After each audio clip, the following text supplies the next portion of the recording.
سلامونه وخت مو پخیر دی اجمل شهاب فیسبوک باندې او یوټیوب چینل ته ښه راغلاست.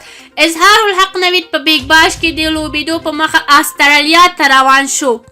کریم جنت وایي اصغر داسې کس و چې افغانستان لپاره یې راشد خان جوړ کړ او اوس لګیا دی. په دې هم خبر شي چې افغانستان چې کله 2019 میلادي کال کې 50 اوریز جام ته ووتل نو اصغر افغان څه ویلي و. نور جزئیات په همدې ویډیو کې وګورئ. یوټیوب چینل لایک او سبسکرایب کړئ. اظهار الحق نوید په بیگ باش کې د لوبېدو په مخه استرالیا ته روان شو. د افغانستان کرکټ ملي 19 کلونو لوبډلو تکړه وروتوب اچونکی اظهار الحق نوید د استرالیا په سترو تجارتي سیالیو بیگ باش کې د لوبېدو په مخه دغه هیواد ته ولاړ. ټاکل شوی دی چې د سږني کال بیگ باش لیګ لوبې به د روانې دسمبر میاشتې 14 نیټې څخه پیل شي چې د فبروري تر 4 نیټې پورې به دوام وکړي چې اظهار الحق نوید ورته د لومړي ځل لپاره اخیستل شوی دی.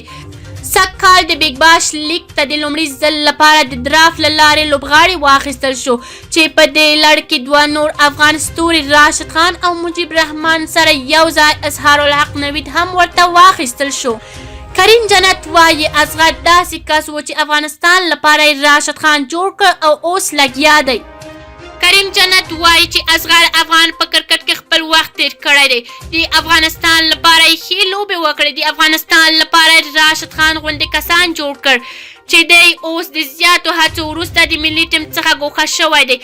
وایي د ده نور ورونه هم کرکټ کوي او د کرکټ سره ډیره علاقه هم لري. په دې هم خبر شي چې افغانستان چې کله 2019 میلادي کال کې 50 اوریز جام ته ووتل نو اصغر افغان ویلي و افغانستان چې کله په 2019 میلادي کال کې د 50 اوریز جام ته د کوالیفای سیالیو په واسطه لاره وموندله نو اصغر افغان د بریا وروسته افغانو مینوالو ته په پښتو ژبه داسې پیغام پرېښوده. انشاءالله ډېر ژر به تاسو ته زیری درکړم چې افغان ملي لوبډله به راتلونکي یو ورځنیو لوبو په غوره اتو ټیمونو کې داخلیږي.